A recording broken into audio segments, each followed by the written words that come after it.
a mais um Outcast Podcast, nossa janela para o mundo da neurodiversidade. E hoje, como sempre, um convidado de peso, alguém importante, alguém que vem trazer mais conhecimentos para a gente. Mas antes de eu mostrar quem veio hoje, eu vou chamar os nossos amigos, nossos parceiros do Outcast, aqueles que, junto com a gente, abraçaram a causa de levar a informação cada vez mais longe. Outcast Podcast, a nossa janela para o mundo da neurodiversidade. Um oferecimento, Oficina da Massa, a melhor pizza da região. CEF, Neuroterapias Interdisciplinar. CEP, Centro Especializado em Psicodiagnóstico. Priorize, Centro de Referência Médica e Neurodesenvolvimento. Itamed, Clínica Multidisciplinar. Da Mata Veículos, compra, vende, troca e financia o seu veículo. IRS, Serviços Elétricos e Hidráulicos em geral. Outcast Podcast, a nossa janela para o mundo da neurodiversidade. E hoje, aqui com a gente, nós temos alguém que já veio aqui, ó, que já é a segunda visita já, porque o bom filho a casa torna, né? Sempre. O psicólogo Caio Veiga. Muito bem-vindo, Caio. Eu agradeço sempre a receptividade aqui do Outcast.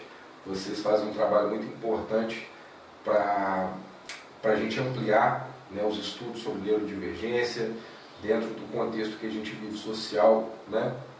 E é muito importante para a gente estar aqui. Não, sem dúvida. Caio já é da casa, né, Caio?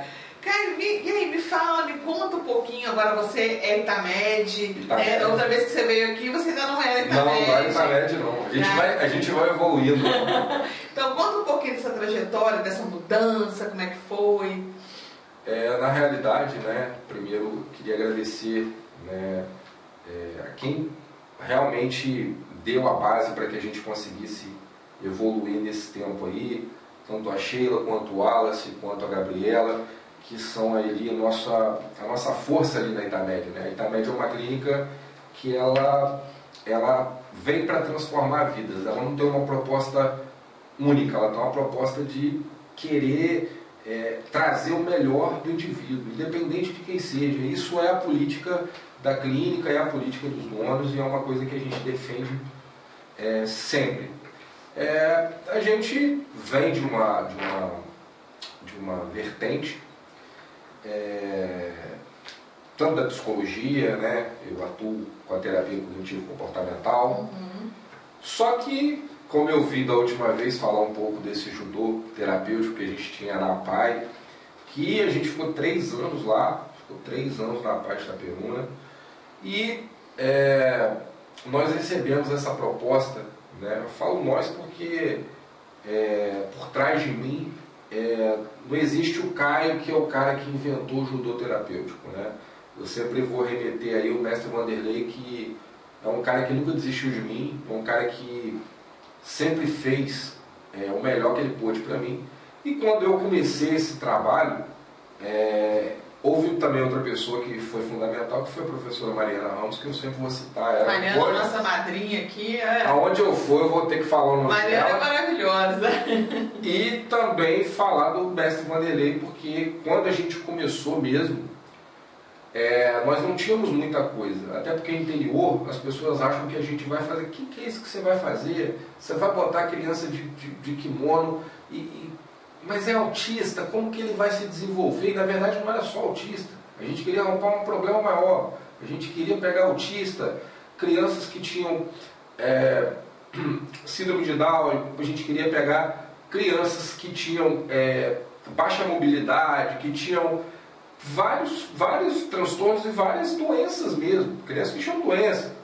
E a gente quis incluir. Por quê? Porque o que nós observamos no interior ainda é um pouco de segregação dentro das práticas terapêuticas. Por quê?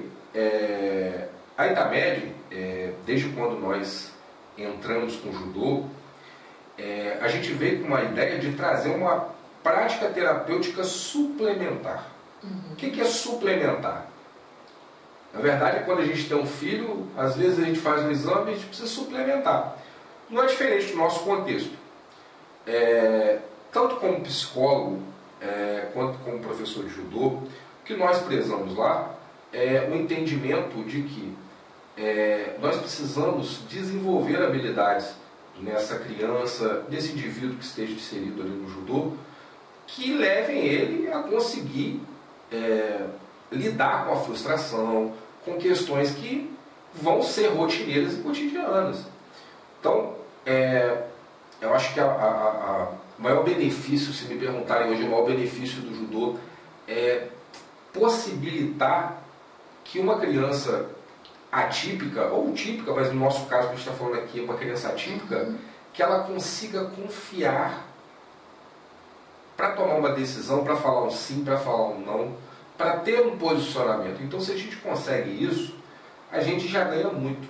Eu acho assim que a visão da Itamed ela é uma visão que transcende somente fazer terapia em salas individualizadas, é justamente levar esse indivíduo a se emancipar, a ter possibilidade de crescer, de se desenvolver em todas as áreas da vida. Eu acredito que aqui a gente está falando, né, nós estamos no mês, no Abril Azul, né, e na verdade não é só abril, a gente discorda muito, às vezes, quando a pessoa fala, né, que quem não vive autismo acha que é só abril. Que é só abril. Mas assim, na Itamed a gente não vive, a gente respira, né?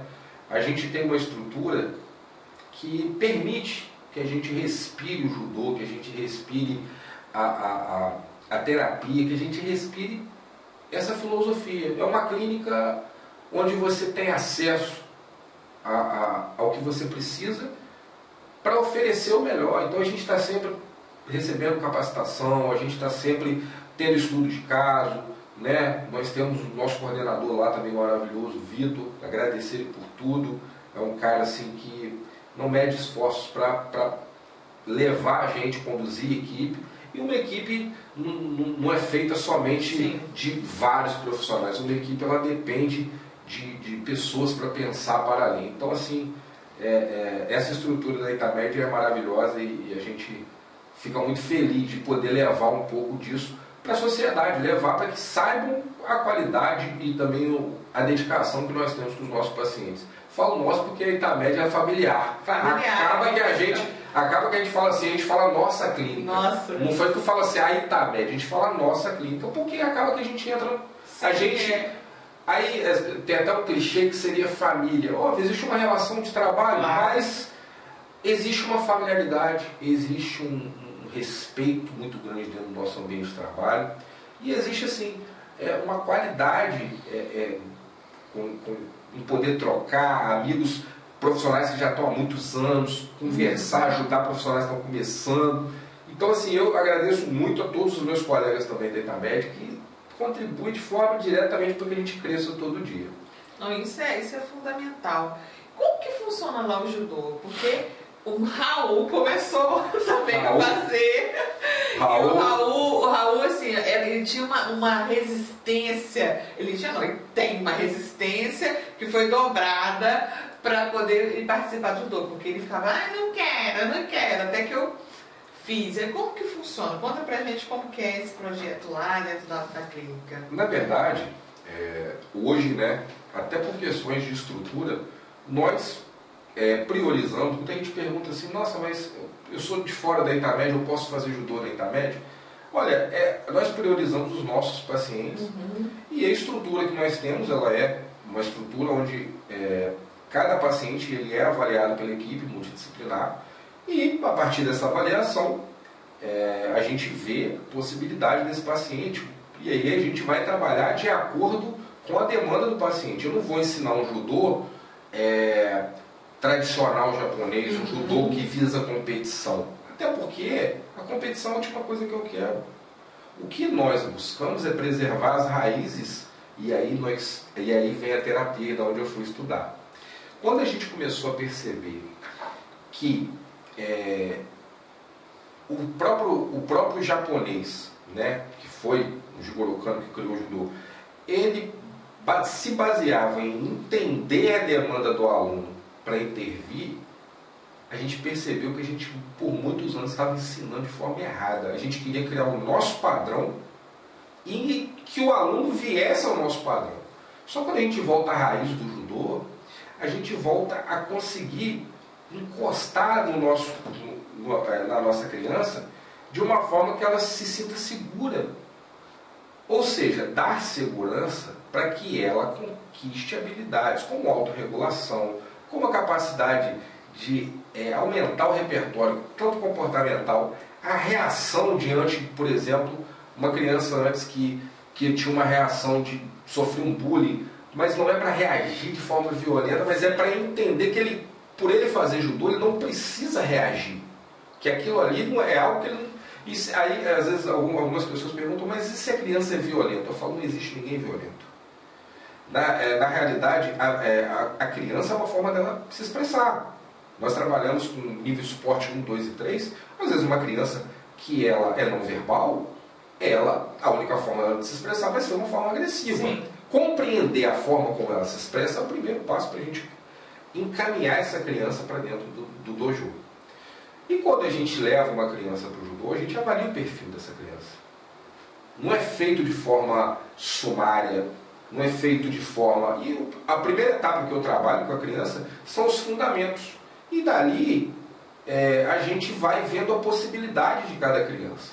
E os fundamentos do judô, por exemplo, os ukemis. A primeira coisa que eu procuro ensinar é a criança a não se machucar. Sim. Por quê? Porque a pessoa já fica com aquela coisa, pô, esse negócio de... Eu vejo na internet que o judô joga a pessoa pro alto. Realmente, você vê na Olimpíada, o cara joga o outro. A ideia não é essa. A ideia é mostrar confiança, levar essa criança a ter autoconfiança e, ao mesmo tempo, que ela consiga estabelecer ali uma rotina.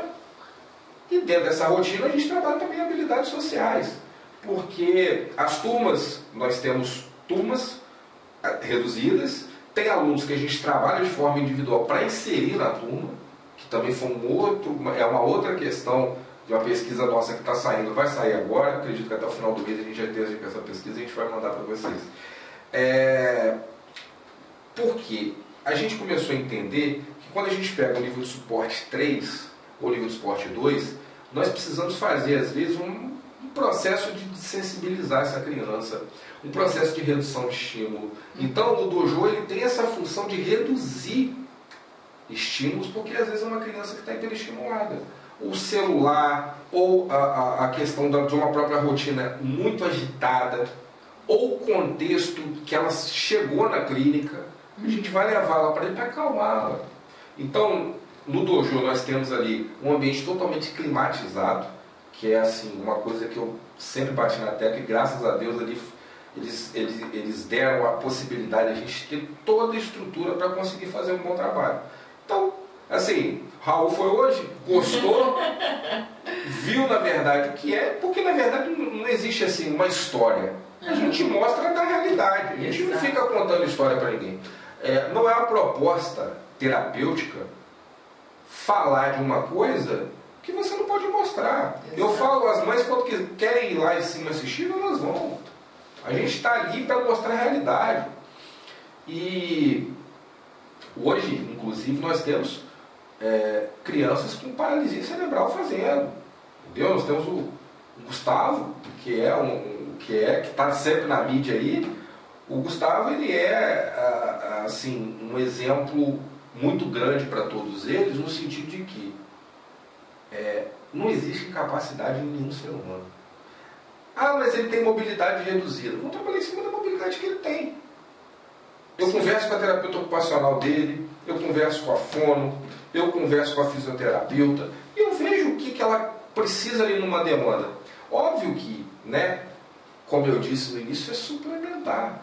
Não exclui as terapias. Uhum. Ele suplementa as terapias. Então, assim, excluir terapia é uma coisa muito pretensiosa. A gente não trabalha com fórmula mágica.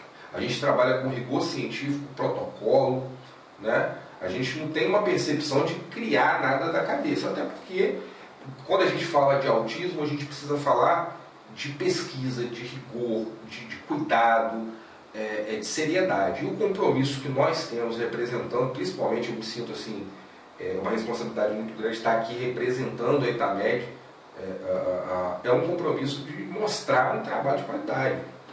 E o nosso trabalho tem qualidade. Quem quiser ir lá, vai ver. Sem dúvida, até porque, como você me disse, é um suplemento, né, da terapia, porque sai também daquela caixa, né, de entrou, sentou, conversou, e o judô, como ele é mais dinâmico, às vezes você consegue extrair alguma coisa que você não extraiu na terapia convencional, e aí você consegue ver mais ou menos isso. Na realidade, algumas crianças, elas têm muita...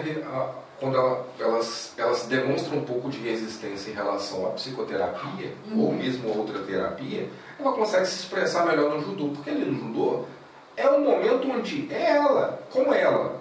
Eu não tenho brinquedo, eu não tenho estímulo na minha sala. O único estímulo que a criança tem é eu e ela. Exatamente. Então, assim, às vezes ela se sente mais confortável para falar alguma coisa que ela não queria falar em determinado. Ela tem alguma coisa incomodando, que às vezes ela vai falar ali. E ali ela vai se sentir mais confortável.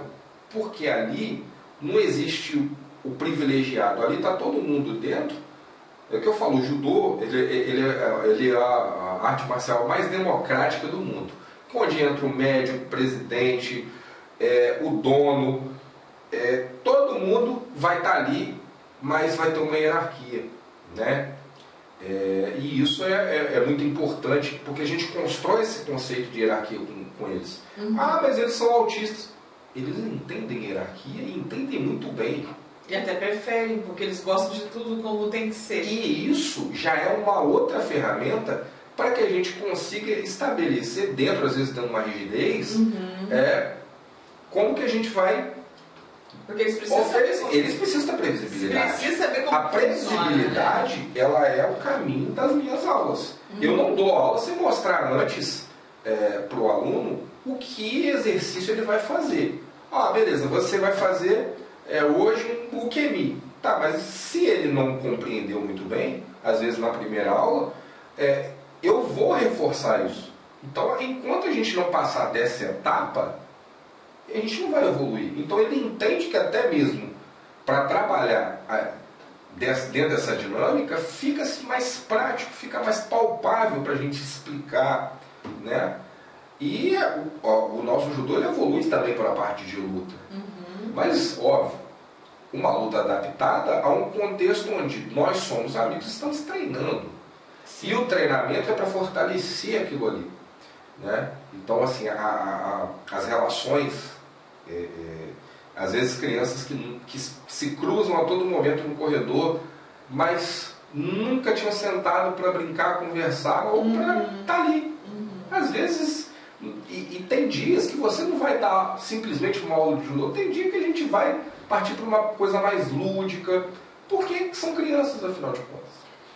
E como é que assim, porque às vezes a gente vê, né, nas terapias alguma resistência, como que é trabalhado essa rigidez cognitiva que às vezes eles têm para poder estar participando, porque sai daquela linha, ele vem fazendo a psicoterapia, aí de repente ele vai para o judô, que é um lugar, um espaço novo, tem toda aquela sala grande que ele olha e fala, nossa, como é que eu vou ficar aqui? Como é que é feita essa acolhida para aquela primeira experiência, né? Então, essa primeira experiência a gente traz ela de uma forma muito sutil.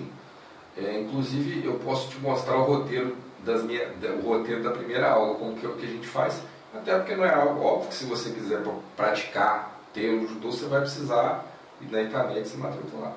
Mas o primeiro roteiro da primeira aula é justamente eu trabalho com contexto de textura. Primeira coisa que existe, tem crianças que têm hipersensibilidade, tem hipossensibilidade. Beleza. A primeira coisa que eu faço, a primeira aula, é uma aula muito confortável. Eu deixo esse paciente muito confortável no sentido de que eu deixo o meu judogi, que é o kimono, né? A gente chama de kimono, mas kimono quem usava nas geishas, na verdade. O judogi, que é o nome, judogi, que é o nome da nossa vestimenta. E eu deixo ele e mostro as partes dele. E isso vai gerando uma curiosidade. Às vezes ele quer pegar a minha faixa lá, quer sentir a textura, quer ver como é que é. E eu sempre permito, nesse primeiro momento, que ele tenha uma flexibilidade. Porque a ideia é trabalhar a flexibilidade cognitiva. Não adianta eu tentar chegar numa sala e eu deixar ele livre para que ele trabalhe, fique ali, me pergunte, tenha dúvida, não quero fazer hoje, eu me senti confortável para fazer isso. Foi até a experiência com o Raul, eu me senti confortável para fazer tal atividade, que é uma atividade que ele faria na aula 5. Beleza, vamos antecipar essa atividade, mas na aula 5 eu vou ter que colocar uma outra atividade para ele. Porque senão a gente acaba caindo numa ideia de que eu estou ali condicionando essa criança num ambiente. Não. A ideia é que seja algo natural. É porque até o chão, né? Que ele tem coisa, até o chão é diferente. Então ele chega, sim. Às vezes, o sentir aquela textura. Sim. Na verdade, a textura do dojo, né? Ela tem uma peculiaridade, até porque são 40 milímetros aquilo ali, e é o que é recomendado para que, caso caia, não tem nenhuma lesão, nada disso, mas a gente trabalha a textura de uma forma muito sutil. Primeiro que essa criança já vem do terapeuta ocupacional, já tendo essa percepção. Então, assim, não é nada desligado, a gente está sempre conversando, trocando. Lá na clínica a gente tem essa possibilidade, quando a gente chega com um colega, está na hora do almoço, a gente está junto, a gente sempre consegue trocar uma informação acerca de um paciente ou outro. Então essa flexibilidade que a gente abre na primeira aula é justamente para que ele se sinta confortável. Por exemplo, ele fala, tio, eu sei virar cambalhota. Aí eu começo a corrigir ele e dar uma curiosidade. Eu falo, tio, vou traduzir tio para japonês para você. Tio é sensei. Aí já ganhei ele para sensei, né? Aí ele lembra de um desenho que ouviu de algum sensei, tá vendo, é mais ou menos isso. Então a gente tira essa questão do tio, na verdade insere o tio, mas o tio em japonês. Na verdade é uma adaptação, sim, até para que ele crie curiosidade, para ele tenha vontade de fazer, perceber aquilo. E outra coisa que às vezes ele pergunta, olha, você virou uma cambalhota. Eu falo, deixa eu ver como é que é essa cambalhota. Eu falei, você sabia que tem um rolamento no judô que é muito parecido com isso? É só se adaptar, colocar, me mostra. Ou seja, eu deixo ele vir com a demanda dele. Eu não insiro demanda na primeira aula. As demandas vão ser inseridas de acordo com o que o paciente vai absorvendo. Até porque é muito pretensioso chegar na primeira aula, olha, eu tenho...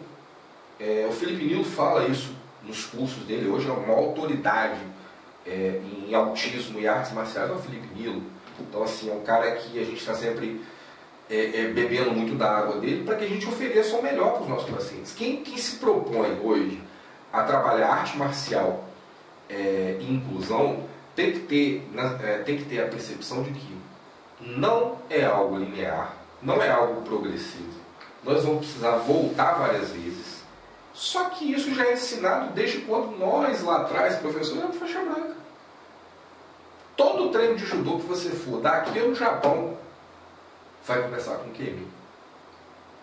E aí, se começa com Kemi, ele tem práticas um pouco rígidas. O japonês é um pouco rígido, a cultura japonesa é um pouco rígida, criteriosa, por exemplo, para cumprimentar. Quando eu falo com eles, olha, eu vou te ensinar a cumprimentar, a gente pode cumprimentar dessa forma, depois eu posso apertar a sua mão. E é isso. Isso cria nele uma segurança até em relação aquela dificuldade ali de ser flexível. Então, assim, eu acredito que a filosofia oriental com o judô é um casamento, assim, maravilhoso. Porque ela dá para essa criança uma capacidade de autonomia. Então, dentro do que ela consegue apresentar, ela vai ter autonomia. Então, a gente não fica muito ansioso, a gente espera a demanda. Assim como o psicólogo aguarda a demanda, no judô nós fazemos dessa forma, porque a proposta é terapêutica. Não estou fazendo uma proposta marcial, estou fazendo uma proposta esportiva, que eu não tenho interesse, meu interesse maior hoje é que todo mundo, mas se amanhã alguém falar assim, você olha, eu quero participar de uma competição, eu vou levar. Só que... Mas ele já vai estar com aquela Ele já vai estar com a base, porque a ideia é incluir. Sim. Eu não posso ter uma ideia de que, a gente já discutiu, a gente sempre está discutindo, os professores, nós vamos fazer um exame de faixa específico para autistas, ou nós vamos fazer algo, uma competição específica para autistas. Isso é impensável. Sim. Porque não pode ser Não pode ser adaptado até esse Se você adaptar muito, você exclui. Exatamente. E quando a gente adapta muito e a gente exclui, aí complica. Aí o trabalho ele não vai para frente. E aí quando a gente vai estudando, a gente vai aprendendo, a gente acaba, olha, nesse ponto em diante a gente precisa dar uma flexibilizada e inserir essas crianças. Eu tenho amigos que têm projetos que hoje recebem muitas crianças autistas e toda vez que eles recebem, eles também começaram a estudar. E eu percebo assim, que dentro pelo menos da nossa realidade do judô, né, aqui em Itaperuna são poucos. Poucos professores que ainda querem abraçar um judô mais inclusivo. Ou, né, abrir ali a academia para um público que socialmente já não é aceito. Então você leva para a academia, aquela criança pode gritar, pode fazer isso. Por isso que eu não recomendo sem academia. Porque a academia tem muito estímulo. Exato, isso que eu ia falar. A gente recomenda, né, outras pessoas. Lá na Itamed, isso foi uma coisa que tanto o Wallace quanto a Sheila fizeram no início, que eu achei assim, muito importante. Eles pensaram a sala, eles me levaram na sala, eles montaram a estrutura e eles falaram, esse tamanho tá bom, quantas crianças que a gente pode comportar. Nós estudamos para fazer isso, nós não fizemos de trás da orelha nada. Sim. Então, assim, eu acho que isso é a coisa mais importante que nós temos a nível de estrutura. E é um diferencial. Porque a gente está chegando num consenso que crianças que são autistas necessitam de práticas de atividade física. Por quê? Mas eu não sou educador físico, muito pelo contrário, eu ensino ali a parte terapêutica, não sou educador físico. Mas eu tenho uma percepção de ser voltado para uma natureza onde eu aprendi aquilo ali. Eu ensino dentro do judô, não vou ensinar agora a criança a pegar peso, eu não sou educador físico. Mas a minha percepção ela é uma percepção terapêutica, mas com a base do judô. E com isso a gente vai abrindo ali espaços, né, criando dinâmicas para que seja mais flexibilizado essa prática, para que a gente não tenha tantas barreiras. Então, assim, se a gente tentar incluir sem adaptar, a gente não inclui. Isso em qualquer coisa que a gente for trabalhar com neurodivergência. Neurodivergência você só inclui se você adaptar. Não adianta conversa fiada se o cara falar assim, eu não adaptei e ele pode vir fazer do jeito que ele quiser, ele pode entrar numa turma regular. Olha, pode, eu concordo. Nós temos exemplos de crianças que conseguiram. Mas depois de certo ponto, qual o objetivo que nós temos com ele? E quando esse objetivo deixa de ser claro, acaba que se perde a vontade, se perde a constância, se perde o ritmo. Até o interesse do próprio paciente, porque dependendo da demanda, da estrutura dessa criança, se ela não é que tem que se estimular o tempo todo, porque o estímulo em excesso também não é de grande ajuda, mas o desafio é bom para que ele vá alcançando, vá subindo de degrau, né? Exatamente. Na realidade, às vezes no judô eu tento ser um pouco mais duro. E por que ser um pouco mais duro? Porque o mundo não vai ser fácil para essas crianças. Exato. Que vão ser amanhã adolescentes e adultos. Nós vamos viver numa sociedade onde nós vamos bater muito de frente com isso.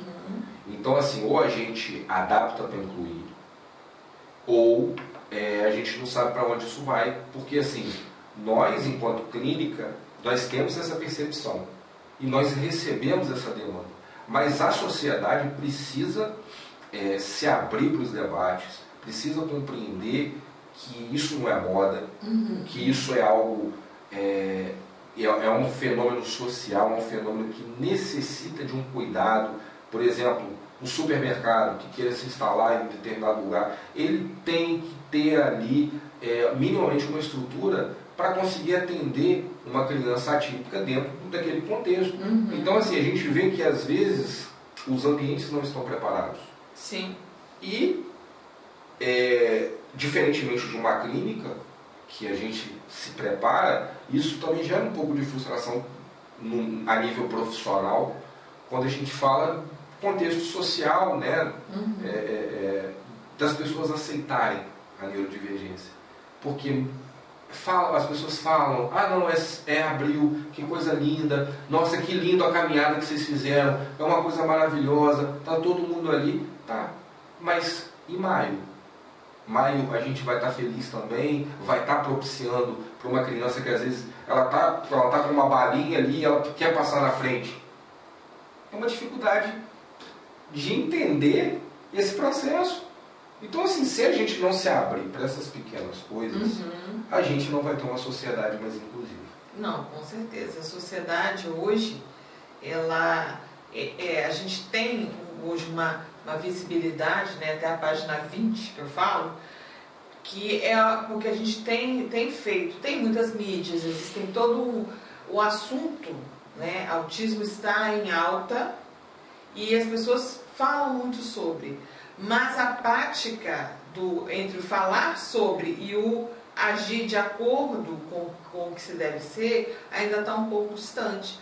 Porque muito se fala, no abril, realmente é caminhada, é o respeito, mas o dia a dia, o cotidiano é muito complicado. A gente mesmo já presenciou cenas de Fred mesmo, teve uma vez que estava no mercado e nem era, ele estava na fila, aí a criança desregulou, o próprio funcionário ainda falou, não sei por que traz para o mercado, mas, ou seja, não tinha um cuidado de entender que aquilo ali era uma desregulação, aí ainda falou assim, mas é porque ele é autista, então, por isso mesmo eu estou falando, ou seja, querem que volte àquela situação do antigamente, onde a gente escondia.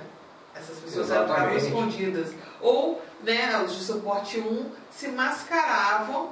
Né? A gente estava até comentando ali no bastidor que a gente vê que muitos idosos estão pegando diagnóstico agora. Nós estamos recebendo sim, diagnósticos. E aí a pessoa, quando às vezes as pessoas insistem muito em falar que isso é algo da moda, eu sempre recomendo um documentário que eu recomendo para todo mundo, que chama-se Holocausto Brasileiro. Esse documentário, ele, por algumas vezes, ele vai ser um pouco pesado. Sim. Mas ele vai mostrar uma realidade de idosos autistas que foram institucionalizados e hoje não tem para onde ir. Não tem. E aí, isso é um rumo que nós vamos ter que decidir enquanto sociedade. Ou nós abrimos a sociedade, ou eles vão querer voltar com práticas. E essas práticas nós não vamos aceitar. Então, assim, todos nós, psicólogos, que tivemos adesão da reforma psiquiátrica, nós abominamos qualquer prática que não seja de acolhimento, que não seja de respeito ao ser humano. Independente, nós não podemos aceitar práticas que prendam o indivíduo ao ambiente. Né? Às vezes a gente percebe que,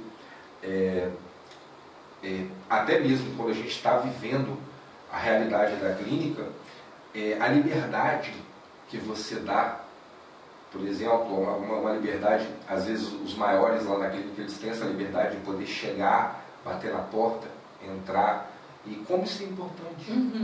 Porque aí a pessoa fala, mas isso é um detalhe bobo. Não é. Isso é uma coisa que é fundamental.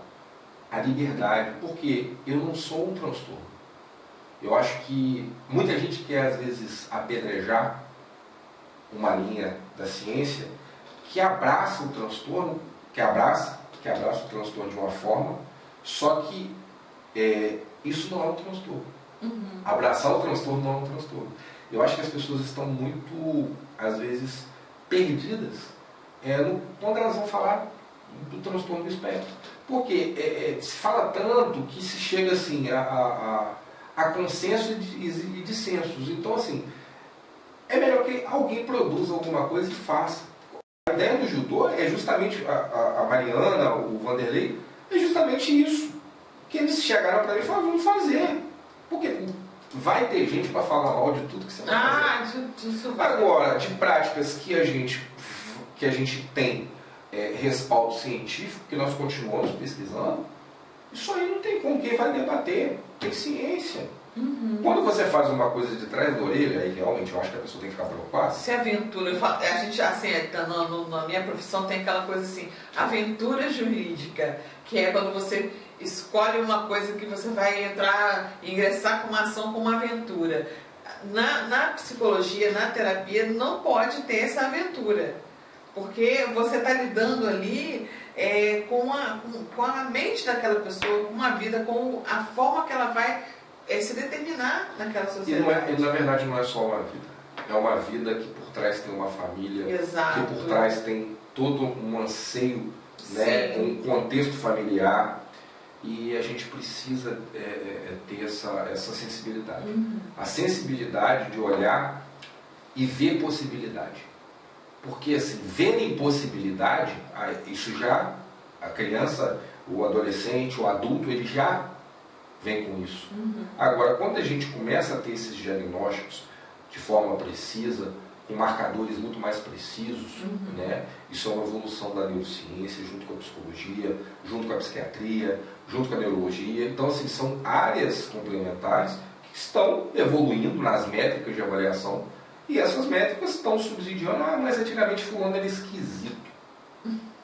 Tá, mas ele era esquisito por quê? Porque ele tinha, por exemplo, dificuldade de habilidades sociais. Olha, se uma pessoa que ela não consegue socializar, ela tem um prejuízo. Nós temos que convir que ela tem um prejuízo. E se você tem um prejuízo de socializar, vai ter pessoas que não vão conseguir no mercado comprar alguma coisa porque ela não vai querer falar. Exatamente. Então, assim, quando as pessoas querem menosprezar diagnósticos, também fica difícil. Nós também temos que tomar muito cuidado, obviamente, né, com os marcadores, dentro do rigor que nós seguimos. Agora, para a minha realidade, falo da minha realidade, que é o judô, né, assim, nós temos prejuízos perceptíveis, mas nós temos resultados perceptíveis. Uma criança que às vezes ela não se expressava muito bem, ela começa a se expressar melhor. Ou às vezes ela na escola ela tinha uma dificuldade para pedir o professor para ir no banheiro, ela vai. Então, olha o ganho terapêutico. E eu avalio o ganho. Porque quem vai avaliar a perda, a sociedade vai avaliar a perda. Agora, eu avalio o ganho, e para mim é a minúcia, é o construir do pouco. É um castelinho.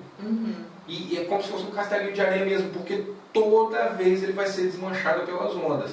Só que se a gente solidificar, aquilo ali vai ficar mais robusto, e aí essa criança vai se desenvolver, vai virar um adolescente, um adulto, e assim, tem uma palavra que as pessoas falam, o fulano tem pouca funcionalidade, né? A televisão tem pouca funcionalidade. Então, assim, nós acreditamos, enquanto clínica, muito nas possibilidades. A gente acredita naquilo que nós fazemos enquanto clínica e no nosso trabalho. Então, quando você acredita no seu trabalho, você tem segurança para fazer o seu trabalho. Eu hoje, particularmente, me sinto muito à vontade para poder vir aqui falar, para poder dizer e representar a clínica em qualquer lugar. E isso é fruto de muito esforço, estudo, mas também é fruto de muito dos nossos pacientes, das mães que estão ali acreditando no nosso trabalho e pedem, olha, meu filho quer fazer também. Isso é o maior prazer que a gente tem de receber. É bacana, né? Isso não tem preço. O judô ele tem muito dessa coisa da disciplina, da hierarquia, do método. Ajuda, não digo no controle, porque as crises a gente sabe que elas são aleatórias, entre aspas, porque geralmente elas são causadas por algum estímulo, alguma coisa, mas assim, a prática do judô, ela ajuda para lidar com a crise ou para minimizar as reações, alguma coisa nesse sentido? Ajuda no manejo.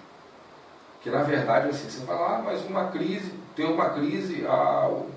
vai fazer judô, vai ter crise. Não existe isso, a gente sabe. Agora, nós vamos aprender a manejar aquele ponto de crise.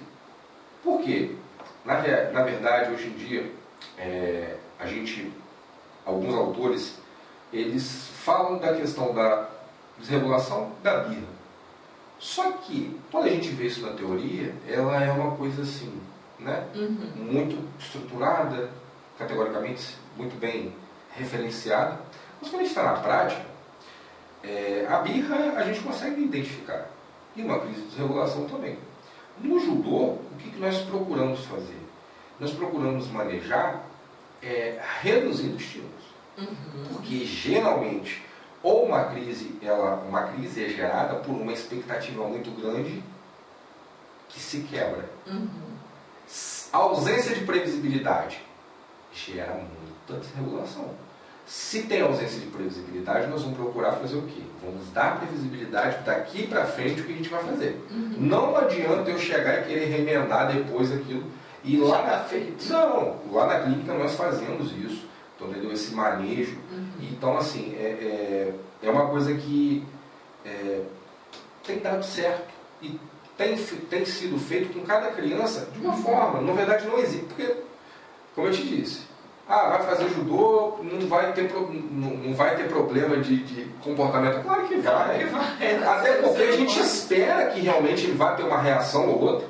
Por exemplo, às vezes se sentir muito mais inflado, e quando eu vejo que está se sentindo muito inflado, eu falo, vamos respirar.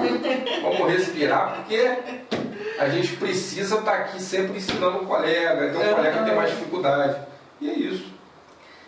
Você acha, o judô, ele meio que ensina o corpo, ensina a mente, né? Aquilo que às vezes o corpo não consegue, né? Porque na prática, na disciplina, às vezes a própria paciente, né? À medida que ele vai amadurecendo, e ele vai inteirado da disciplina, da ordem, é possível, essa possibilidade, quando ele já com maturidade, obviamente, estou falando, e não estou falando de qualquer nível de suporte, mas um nível, né, que seja mais, que ele tenha mais propriedade sobre si mesmo. É possível, pela disciplina, por toda essa respiração, todo o trabalho que é feito no judô, ele prevê que vai ter uma crise e tentar se controlar? É possível isso? É possível. É possível dentro do contexto. Sim. Sim, assim, observado o contexto. A gente adquire autorregulação, autocontrole, é justamente esse artigo que nós estamos trabalhando. São duas coisas que nós observamos. Essas crianças se tornaram um pouco mais tolerantes a determinados estímulos que antes não eram tolerados. E quando ela aumenta a tolerância, que é uma das coisas que nós trabalhamos muito, porque a gente começa a ter aquisição de habilidade, seja de qualquer área, quando a gente aumenta o nível de tolerância da criança dentro da terapia. Quando eu aumento esse nível, aí a gente vai trabalhar. Agora, enquanto eu não tenho esse nível de tolerância muito bem fundado, eu só vou fazer manejo de desregulação. Então, assim, a nossa perspectiva é, primeiro, trabalhar essa tolerância dentro do contexto do judô, para que a criança, o adolescente, o adulto que esteja ali, entenda que quando algo fugir à previsibilidade dele, ele vai ter um repertório maior para reagir. Que não seja violento, que isso já foi comprovado, caiu por terra, que as crianças não ficam violentas, pelo contrário, elas aprendem a controlar esse ímpeto de reagir. Porque reagir é um ímpeto nosso. Natural. É natural do ser humano. E quando a gente lida com a neurodivergência, esse ímpeto ele fica um pouco impreciso. E aí nós precisamos enxergar, por isso que é um trabalho feito a criança. Não tem como eu encher hoje um dojo de 10 crianças. Quando começamos o judô, fizemos dessa forma, mas a gente vai polindo. É como se a gente fizesse algo, a gente vai fazendo uma coisa, a gente vai polindo, a gente não vai ficando naquela coisa bruta, porque senão a gente não tem ganho. Por exemplo, uma coisa que nós aprendemos com todos esses anos, níveis de suporte. Olha, eu costumo, lá na clínica a gente costuma colocar o nível de suporte 3 e o nível de suporte 1. O nível de suporte 3 e o nível de suporte 2. Por que não, às vezes, a gente ainda consegue colocar, quando tem ali uma familiaridade muito grande, 2 níveis de suporte 3? Porque, na verdade, a gente precisa que Um tem um ganho terapêutico de um aspecto e o outro tem um ganho terapêutico de outro aspecto. Para que ele se equilibre. Para que se equilibre. Então, na verdade, é um movimento. A pessoa acha, não, mas nossa, mas vai, esse aqui que é totalmente funcional, com outro que é disfuncional, o que vai acontecer? Olha, esse aqui vai adquirir tolerância, esse aqui vai ter habilidade social porque ele vai estar interagindo com o outro. Então, são ganhos que não dá para mensurar. Você não vai pensar em algo assim. Assim, eu sou apaixonado por essas evoluções pequenas. Isso é algo que... É porque isso que faz, né, a diferença.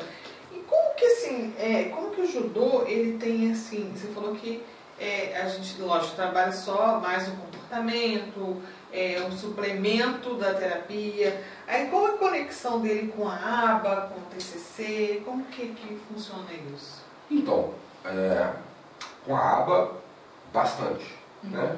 Mas não com uma vertente mais condicionante, de condicionar comportamentos, até porque o comportamento ele é algo que você consegue condicionar dentro do lugar. Daqui a pouco muda-se as variáveis, ou seja, ele sai e tem um outro coleguinha, ele quer pegar o biscoito do coleguinha, como é que eu vou... Ele vai mudar o comportamento. Dentro da aba, sim, a gente se estrutura, mas de uma forma mais naturalística. Não uma aba mais... numa vertente mais behaviorista, mais rígida. A gente tem essa flexibilidade até para trabalhar. E dentro da terapia cognitivo-comportamental também se estrutura porque a nossa praxis ela é uma condução desse indivíduo para que ele consiga encontrar um ponto de equilíbrio. Porque os extremos entre estar muito bem e estar muito mal, para uma criança, ele não é muito bem concebido, porque a criança não consegue assimilar, né? Então, assim, a terapia cognitivo-comportamental, ela tem estrutura. E cada estrutura, né? E os métodos, a ideia de você conduzir com protocolo, não usando o protocolo para tudo, porque se a gente ficar dentro de uma vertente cheia de protocolos, a gente acaba transformando aquela criança num protocolo. Exato. E uma criança não é um protocolo. Isso, acho que isso tem que ficar claro, para que as pessoas não entendam um trabalho como somente um fator de condicionante, a gente usa aba, e do nada essa criança muda de contexto, virou o jogo. Não.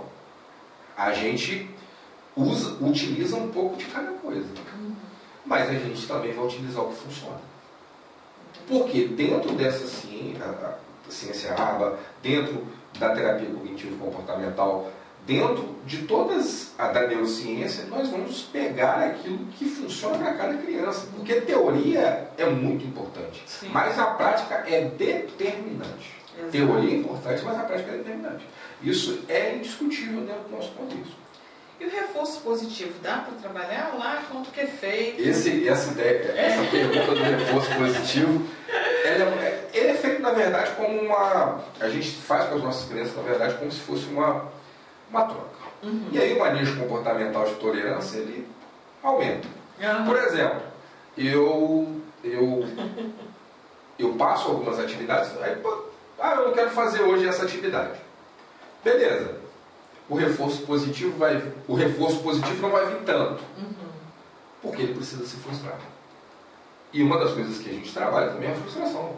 Mas meu filho não pode se frustrar. Olha, se não pode se frustrar, não vão botar nem no judô, nem na natação, nem no karatê. Não vão botar em lugar nenhum. Porque a frustração ela é o pilar fundamental do desenvolvimento humano. Se você não se frustrar, se eu não me frustrar, todo mundo tem que ser frustrado. A roda foi criada porque alguém se frustrou. Alguém se frustrou de ficar empurrando alguma coisa. A frustração ela é uma coisa natural do ser humano. Então, assim, nós precisamos frustrar. Sim. E quando essa criança é frustrada, entra o reforço positivo. Porque eu também, se eu ficar só frustrando, não volta. O reforço positivo, ele nasce dentro daquela própria roteiro que a criança tem ali. Ela vai chegar, tia, eu quero comer meu lanche. Eu falo, pode comer, mas fora do tatame. E a gente não treina depois do lanche. Então é 5 minutos. E aí você dá... às vezes não é um lanche. Tio, eu quero... Sensei, né? Eu quero fazer outra coisa. Vamos fazer uma brincadeira? Vamos fazer uma brincadeira. Mas isso tudo dentro da realidade que ele vai me apresentar. Eu também não vou ficar também reforçando, porque senão ele não vai assimilar essa quantidade de reforço. Nem toda criança ela está pronta, né? Como a gente sabe que ali, né, como ela é uma suplementação da terapia, às vezes nem toda criança está pronta para participar ali. Como que é feita essa avaliação individual? Com que critérios você fala, não, essa criança ainda não está pronta para participar dessa, ou não tem isso? Não, nós temos assim uma avaliação, a gente tem uma avaliação assim, quais crianças são eletivas para o judô. Por exemplo, lá como nós temos fisioterapeutas, nós temos terapeutas ocupacionais, fonoaudiólogos, mas principalmente vou concentrar essa avaliação em dois aspectos, os fisioterapeutas e os terapeutas ocupacionais. Eles dão para a gente um panorama desse paciente, e a partir desse panorama a gente consegue ver se ele é eletivo ao judô. Por exemplo, se ele tem alguma dificuldade de formação óssea, se é uma criança muito pequena, que aí entra na estimulação precoce, que não é propriamente a prática do judô, mas a estimulação precoce já é uma coisa mais voltada para que ele desenvolva pequenas habilidades como conseguir correr em linha reta. Então, assim, são variáveis que determinam a avaliação. Então, assim, ela nunca é feita de forma única. Na verdade, um profissional não pode avaliar ninguém. E lá na clínica não é diferente. Lá na clínica nós temos uma equipe maravilhosa, uma equipe multidisciplinar que vai avaliar, que vai intervir. E essa equipe, e assim, geralmente os terapeutas ocupacionais, os fisioterapeutas que lidam mais com essa parte física, eles vão direcionar para a gente, olha, essa criança eletiva, eu queria que ela fizesse judô para ela ter aquisição dessas habilidades e tal. E isso tudo é muito bem estruturado. Então, assim, a gente não faz nada, a gente não pega uma criança, fulaninha ali é eletivo. Tanto é que eu já cheguei para algumas crianças e falei que não é eletivo. Né?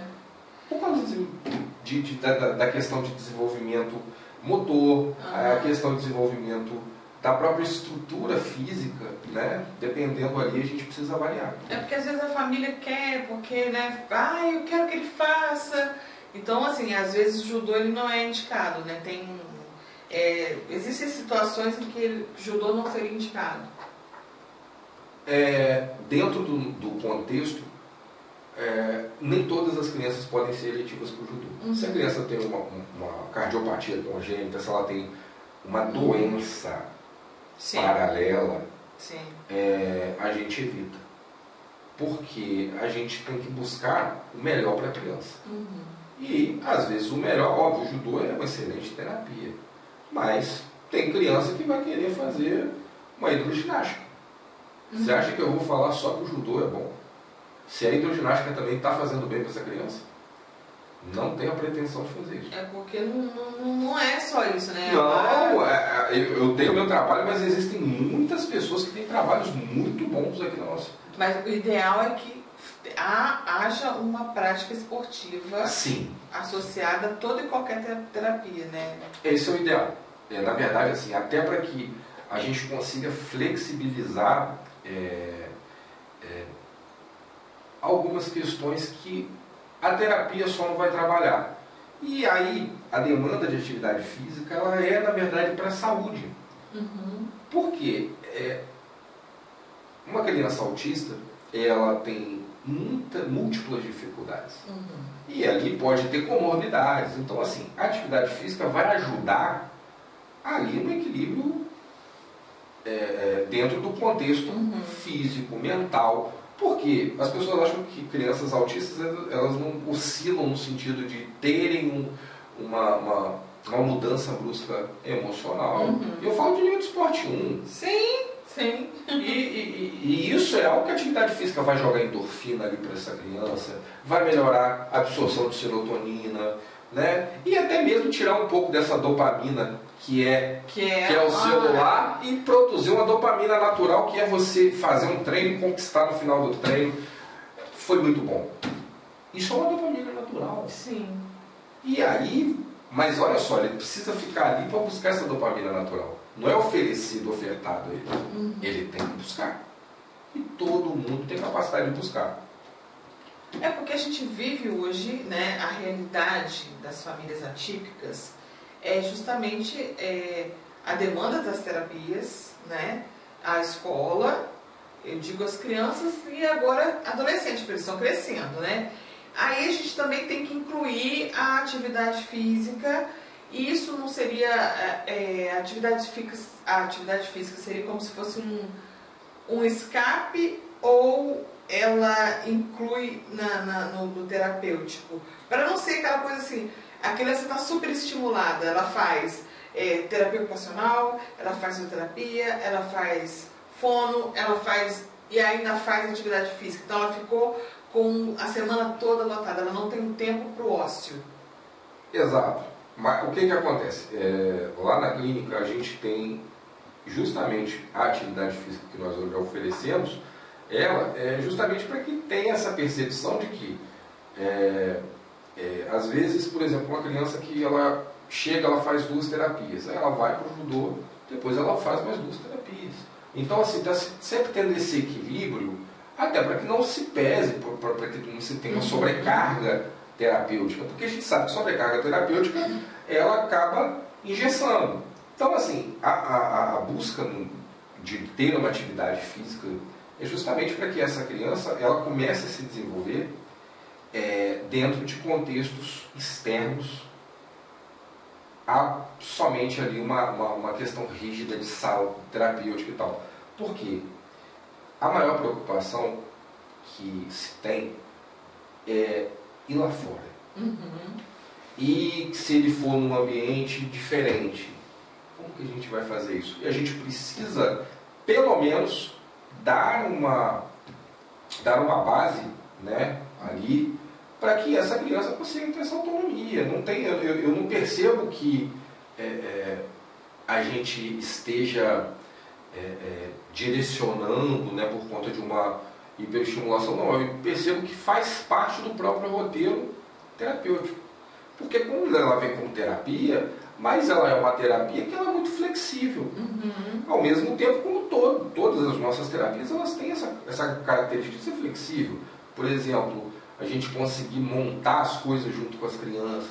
Isso é uma coisa que a clínica prioriza muito. Isso é maravilhoso. A Sheila tem esse cuidado, ela monta deixa todos aqueles materiais na sala dela, disponibiliza para todos os terapeutas. Então isso assim, é um cuidado que a gente não está fazendo ali algo mecanizado. Exato. Não é uma indústria que a gente Exato. está engessando. Nós estamos fazendo algo que vai tornar essa criança emancipada, que vai gerar nela um prazer de fazer, nem que seja um porta-retrato, para entregar para a mãe dela um dia com um palito. Ah, tá torto, mas qual mãe que vai falar que tá? Não, a gente vai adorar. Eu mesmo, eu pego às vezes as minhas lembranças que eu dava para minha mãe, que ela guarda até hoje. Eu falo, mãe, isso aqui tá horrível, você estava lindo, tá? Não, é lindo até hoje. Então, assim, isso é, na verdade, uma conquista. Então, Sim. se a gente consegue levar a criança a ter conquistas ali, para além da terapia, a gente está satisfeito. Eu acho que a nossa busca, eu tenho certeza, por levar uma consciência tanto para as famílias de que nós estamos ali, nós não vamos deixar eles sozinhos. E isso é muito importante no momento que nós estamos vivendo. Sem dúvida. Porque a saúde mental ela é algo que ela determina como o indivíduo vai enfrentar até. Exato. Eu tenho um filho autista, como que eu vou enfrentar isso diante da sociedade? Olha, a gente precisa trabalhar com essa mãe, com esse pai, que está inserido dentro desse contexto. E a clínica faz isso de uma forma muito consciente. Muito. E a gente precisa, nós temos a Mariana sempre fazendo conscientizações, Sim. psicoeducação, e isso é uma coisa que é da equipe. A equipe tem essa estrutura, tem esse caráter de querer levar o melhor. E na verdade isso é uma coisa natural. Faz toda a diferença. Quando a equipe é boa, o negócio anda. Exatamente. Caio, infelizmente a gente já está assim na nossa reta final aqui. Eu adorei falar e eu estou orgulhosa do seu comprometimento. eu quero te parabenizar pelo seu trabalho, parabenizar pela sua iniciativa do judô. Eu tenho certeza que é o primeiro passo que o Raul precisava. Eu falo agora como mãe, né? Eu vejo que é aquele menino que é tela. Não pode, mas às vezes é uma criança criada em apartamento, a gente tem todo um contexto que como diz assim, é prejudicial ao desenvolvimento dele, e social na rua, na brincadeira, e acaba ficando escravo disso. Então, eu acho assim, que esse projeto é fundamental para que ele tenha uma outra oportunidade de dopamina do bem. Uma dopamina do bem. bem. Esse desenvolvimento é assim, algo, a gente sempre agradece pela confiança no nosso trabalho, né? Porque, assim, quando uma mãe matricula um filho, ou ela acredita num filho para além de tudo, acredita na nossa iniciativa enquanto clínica, a gente assume duas coisas, uma responsabilidade, mas também assume, assim, uma tranquilidade de saber que a gente vai estar propiciando para essa criança uma prática, algo diferente do que ela vem somente recebendo dentro do contexto. E isso é uma coisa que eu acho que nenhum pai pode se culpar hoje, porque nós vivemos um mundo de muita mudança, de muita correria, e a gente vai, dentro do possível, fazendo. A gente fica muito feliz com isso. Que bom. Queria que você deixasse alguma mensagem, se você ficasse à vontade para deixar alguma mensagem, né? Que você quisesse deixar algum recado para as pessoas que nos assistem.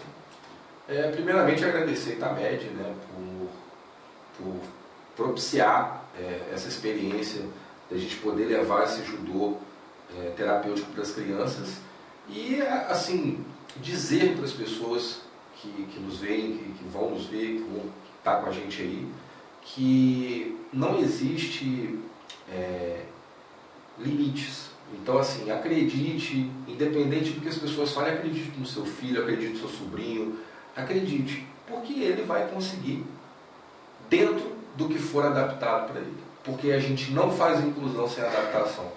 Então, assim, essa é uma mensagem, mas é uma mensagem que eu quero que chegue para as pessoas que se propõem a trabalhar com crianças atípicas. Porque a gente trabalha por amor e a gente trabalha com muita responsabilidade. Então, se for fazer, seja responsável e faça o melhor.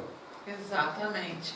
E para vocês, meus amigos que nos assistem, peço que sigam nossas redes sociais, @Outcast Podcast, que é no Instagram, o YouTube, Outcast Podcast, e também o nosso portal, é o www.outcast.com.br. Lá nós botamos o artigo do Caio, vai estar lá, né? Se Deus quiser. Até o final do mês vai estar lá. Nós temos outros artigos também, para quem quiser se informar melhor. E para todo mundo, né? Muito obrigado, Caio. Obrigado, Itamed. Até a próxima. Outcast Podcast, a nossa janela para o mundo da neurodiversidade. Um oferecimento, Oficina da Massa, a melhor pizza da região. CEF, Neuroterapias Interdisciplinar. CEP, Centro Especializado em Psicodiagnóstico. Priorize, Centro de Referência Médica em Neurodesenvolvimento. Itamed, Clínica Multidisciplinar. Da Mata Veículos, compra, vende, troca e financia o seu veículo. IRS, Serviços Elétricos e Hidráulicos em geral. Outcast Podcast, a nossa janela para o mundo da neurodiversidade.